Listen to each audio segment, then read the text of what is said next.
жағында еламан дейтін сүйек болады.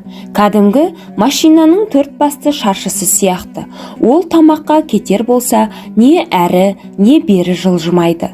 Баяғы дәрігерсіз кезде жолаушы кісінің тамағына сол сүйек тұрып қалып, бүкіл ауыл амал таппапты. Нендей қылқан кеткенін де білмей шығарамыз деп біраз әуреленіпті. Таяу ауылда осындай қақалғанды қалпына келтіретін емші кісі бар екен. Соны алдыртып қаратыпты.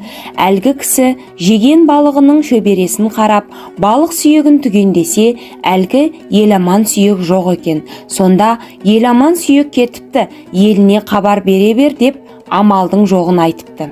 Балықшы ауылға барғанда балық жеп жатқандар балық же демейді. Онысы балық сүйегіне қақалса, обалына қаламыз дегендіктен көрінеді.